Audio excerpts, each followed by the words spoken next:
O sa lahat ng viewers ng Busilak Diary, please subscribe. Ingat kayo. God bless you.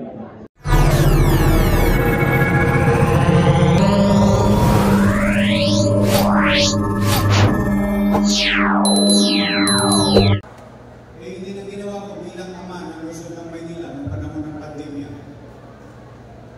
Bakit? Hindi ko naman nakalain na magpapandemya. When you elected me in 2019 as your mayor, I took the responsibility. Wala kayong narinig sa akin na sinisi ko yung sinundan ko na walang pera iniwan sa akin. Wala! Why? Bumoto na nga kayo ng mayor. Kaya nga bago ng mayor. Ibig sabihin, alam na ng tao yun. Pero wala kayong narinig sa akin. Tinuro ko to. Tinuro ko yan. Kasalanan ito. Kasalanan yan. Hindi. Ano muna kong ginawa? Nilinis ng pagkatugyat ang Maynila. May tani dito, may tani doon. Alat dito, alat doon. Ay, kayo matatanda na rin naman. Alam nyo ito, walang makadaan sa rekto. Walang makadaan sa Soler, sa Baluna. Puro cutting trick for the first time for 30 years na gamit ng taong bayan tuloy ang kalsada ng Luzon ng Maynila. Inaayos ko. Pinag-usapan ko mga negosyante. Bumalik sila ulit dito. Maghanap buhay sila ulit dito. Ang katotohanan, pati matanda, pinakinggan nila ako. Pati matanda, binigyan nila pagkakataon magtrabaho ulit. Umaangat na tayo. Lahat ng tulunges. Ano sabi ko? Kayong mga tulunges, hindi ko kayo mapipigilan gumawa ng krimen sa Maynila. Pero, ang garanti ko sa mga taga-Maynila, pag dito nila ginawa sa Maynila, ang ikamamatay nila, kuya. Dahil hindi sila makakatulong, dahil hahabulin at hahabulin ko sila upang ipapanagot sa mga taga-Luzon ng Maynila. Umaangat na tayo! Lumilipad na tayo! Bigla ng kapandemya. Ano ang nangyari sa pandemya? Wasak ang ekonomiya. Nino? Ng Maynila? Hindi. Ng Pilipinas? Hindi. Ng buong mundo. Walang ekonomiya. Walang hanap buhay. Walang hanap buhay. Walang trabaho. Walang trabaho. Walang pizza. Walang pizza. Walang chicha. Tama mali? Ay. Ang walong ako. Kayo ang mga naparito. Saksi kayo buhay. Noong panahon ng pandemya, kaya natin sabihin na itangos ang ilong natin, walang nagutom sa lungsod ng Maynila noong panahon ng pandemya. Buwan-buwan, mayaman, middle class, mahirap, pantay-pantay, bawat pamilya, may food box. Tama mali? Sa ibang syudad, pinamimigay support. Ano? Food box. Why? Pinagandaan ko eh. 3 buwan. Hindi ako umuwi ng bahay. Ni isang gabi. Ni isang araw, ni isang oras, hindi ko inuwi ang pamilya ko. Sa sityo ako natutulog. Bakit? Nag-aalala yung tao. Magugutom. Mamamatay. Nangangamba. 2 milyong bibig. Pero, ngayon naman, masasabi ko, awa ng Diyos, nakaraos kami ng pandemya.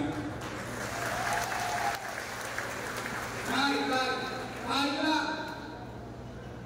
sa buong sinasabi ko ninyo ito mabigat ko itong claim ko. Tanging lungsod lang ng Maynila, ang tanging lungsod na nakabili ng sarili ng bakuna para sa mga taga-Maynila. Tayo, India, naubusan ng oxygen. Pilipinas, naubusan ng oxygen. Sa Maynila, tangking oxygen meron sa lungsod ng Maynila para sa COVID patient. In 52 days, naitayo Manila COVID-filled hospital. Tayo meron Tusilismo, Mulnupiravir, daang-daang libo ang halaga ng bawat isang botelya. Mabuhay lang yung isang taga-Maynila na may COVID-19. Habang sa kanan, pinapaharap ko yung suliranin ng tao sa pang-araw-araw, pagkain at kalusugan. Sa kaliwa, hindi ako nagpatigil, hindi ako nagpaawat sa pandemya. Tinuloy ko ang pangarap ko sa lungsod ng Maynila para sa mga taga-lungsod. Itinayo, Condominium 1, Condominium 2, Condominium 1, Pasig Community, San Lazaro Residence, San Sebastian Residence, Pedro Hill Residence. Kayo na mismo, ang dami nyo ng mayor na nakita. Pandemya pa, nagtatayo tayo ng pabahay. Naitay, itinatag, Paseco Hospital. Itinatag, bagong hospital ng Maynila, 10-story, fully air-conditioned public hospital na may MRI machine. Na bakit hindi ginagamit yung MRI machine sa hospital ng Maynila? Bakit hindi ginagamit yung CT scan machine? Naitay, itinatag, Rosario Calvario Elementary School, 10-story fully air-conditioned public school. Itinatag, Manila Science, 10-story fully air-conditioned public high school. Itinatag, Albert Elementary School. Itinatag, Magsaysay High School. Habang sa kanan, araw-araw tungkol sa pandemya, sa kaliwa, tuloy ang kinabukasan ng mga taga-lungsod ng Maynila. Ano? Saan ko kinuha yung pera na yan? Ano, bibot ako ng ginto? Hindi. Why? Ginawa ko ng paraan. Bakit? Ganun na maging kami. Ganun na maging ini. Ganun na maging magulang. Gagawa mo ng paraan, may raos ko lang yung mga anak mo. Tama ka rin. Ano? Saan ako nangutang? Sa gobyerno. Ha? Ang labo mo naman kausap, Yorme. Amerika nangutang. Pilipinas nangutang. Maynila nangutang sa gobyerno. Opo. Sino may-ari ng Land Bank of the Philippines?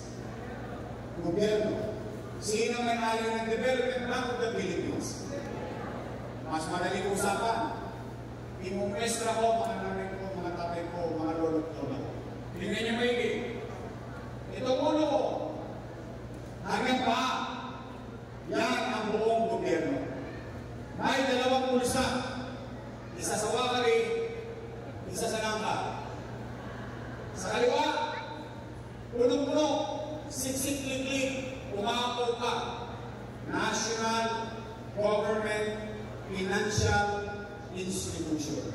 Land Bank of the Philippines, Development Bank of the Philippines. Sa kanan, City of Manila. Nga nga, alaws, anong ginawa ng ama ng lungsod ng Maynila? Lumukod sa kaliwa, inilipat sa kanan ng makaraos ang batang Maynila.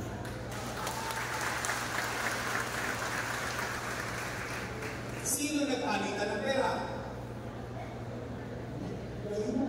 Gobyerno at gobyerno. Sino na kinabang sa pera? Kaya nga sabi ko kanina, salamat sa Diyos, buhay tayong lahat ngayong araw na ito. Mali daw yun, hindi mali. Mali daw yun. Mali daw yun. Mali daw yun. Eh kung yun ay mali, hindi malini sila. Bakit? Eh kasama ko silang gumawa nun eh. Tama ba? Sinong vice mayor ko na? Exactly. Eh yung mali-mali, ba't hindi nagrumahan? Yung mali-mali, bakit? Yung araw kapurin-purin pa kayo, palakpak-palakpak lang. Ngayon lahat mali na. Wala daw silang nagawa dahil marami daw tayo. Wow! Eh ba't ka pa nag-mayor? Kasi yun ang complaint ng leadership.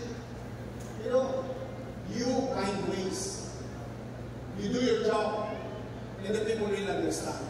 Kaya Nay, alala ko, pwede lang akong makisuyo? Pwede bang may mensahe akong nararating sa inyo? Ipahagin niyo sa kanila kung di matatawag din kayo nun. Oo, natingnan niyo. Parang patuwa na. Tama ba? Ngayon, pagkaharap niyo na sila, pwede ba makisuyo? Masabi niyo naman, ay, puro kayo utang. Wala na kayo sinabi, puro utang. Sabi ni Yorme, magsilayas sa gawin niya, siya na lang daw magbabayad ng utang. Pwede? Una, hindi naman yung pera yun. Kung makareklamo, wala. Sige ko yung pera yun. Ayan na. Sinilog ko. Tingnan ninyo. Ito, challenge. Bakit isang kaso ng korupsyon, wala silang maipay?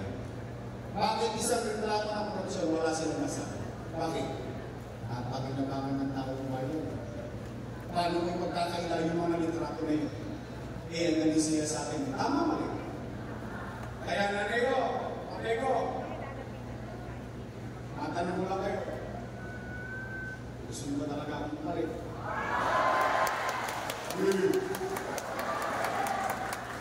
Bakit sinatsamot mo lang ako dito? Sigurado kayo? Nasa nga kamay gusto mo bumalik? Promise? Next month? Mamatay na sila? Ayaw ko kayo mati sila siya, ayaw ko ako sa puri. Okay mo lang. O sige. Manay. Sige mo bumalik. Pwede ba ako mag-request? Isa lang yung request ko. Gusto niyo ba bumalik yung mabilis na gobyerno? Yung gobyerno, araw-araw meron. Gusto niyo yun? Gusto niyo ng epektibong gobyerno? Kailangan mo makakatulong. Pwede ba straight?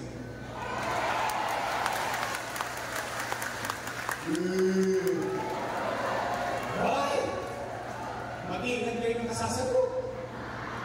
Baka mamaya, pulitin kayo. Makako. Sisigilin ko kayo. Kung tapos ang eleksyon, pipili ako ng dividend-taso. Kung buksan ko yan, hindi nga ko, may problema pa itong district to. Totoo, straight, or Miss Joyce? Promise? Asa? Hindi.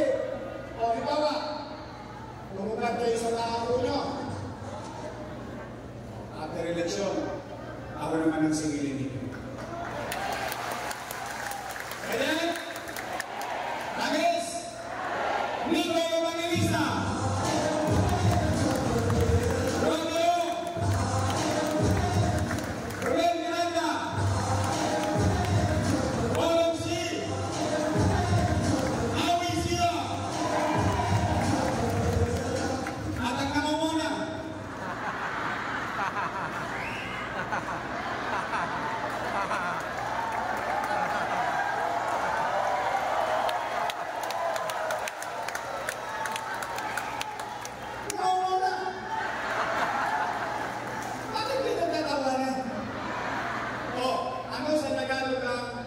Number 1. Namamona. Tama mali? Ano ka talaga ng utang nito? Ang aking kapats, magaling na kursiyan. Robertan!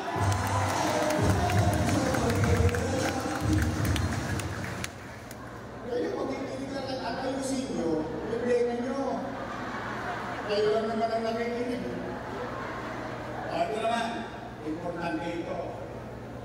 Bakit?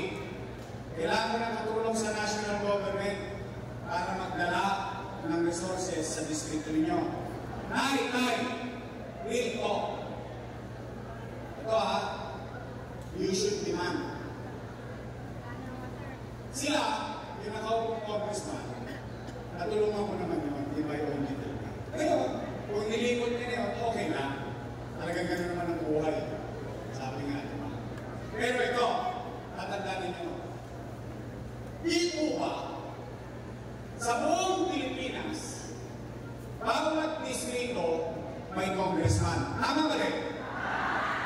District 2 may congressman. Tama mali? At yung congressman na nagre-represent sa distrito, kukuha ng resources sa national government, dadalhin sa district. Tama naman. Yun talaga. Ngayon lang ako nakakita ng congressman ninyo, nangako sa inyo magpapatayo ng eskwelahan sa Tayuman. Itinayo sa District 1. Sa amin, kami mga taga-District 1, thank you very much sa congressman nyo. Pero, ulitin ko, hindi yun para sa amin. Dapat para sa District 2 yun. Tinayo yung eskwelahan, alam nyo katabi, ano? Sabuman. Walang pumiro to, ha? Itinayo yung eskwelahan, anong katabi? Katayan. Opo, sa Velasquez. Ngayon kami, natutuwa naman kami. Huwag kayo magkamali, ha? Tuwa-tuwa po kami. Bakit? Dalawa na congressman namin sa mundo. District 1 and 2. Tama ba? Dapat yun sa inyo. Dapat sa inyo. Kasi yun ang purpose ng equal sharing. Tama ba? Makasip-sip lang siya sa amin yan. Inalimutan na kayo. Kaya nga, real talk lang. Total na pagbigyan na natin siya. Pwede na natin silang pag-highway. Pwede ba ibalik na natin si Congressman Carlo Lopez?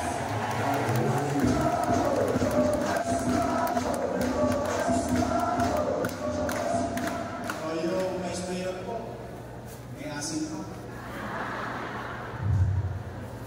Mukala ko 19 yan. 19 din yun. Nakakorek sa po yan, dalang-dalangan. Graduate ng Political Science sa Lasal. Train ng tatay niya na matagal na naging Vice Mayor bago naging Mayor. Ang ating pong Vice Mayor, Chief Achesa!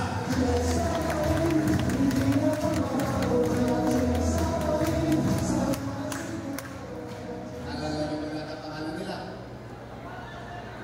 Baka makalimutan nyo. Bagay, konti na lang, 126 days na lang. Baba ko na ulit ng Maynila. O nay, pasimplihin na lang natin yung kampanya pagdating ng tamang oras. Dalawang grupo lang naman ang pagpipilian nyo.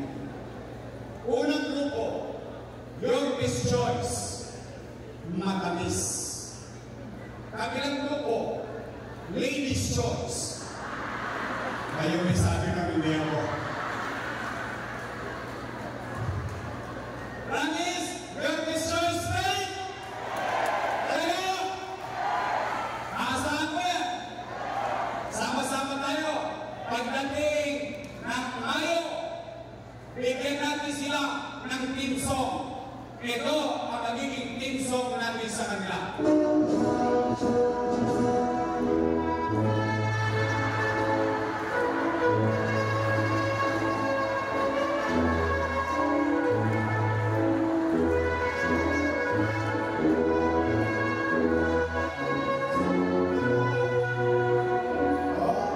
Pagkakapilihan natin yung mga yun. Tama ba? Set! Tapos na po, uwihan na. Uwihan na. Maraming salamat sa oras ninyo. Nagusto niyo ba kayo? Sabi ko sa inyo eh. Basta, mag-iingat kayo. Malakasan niyo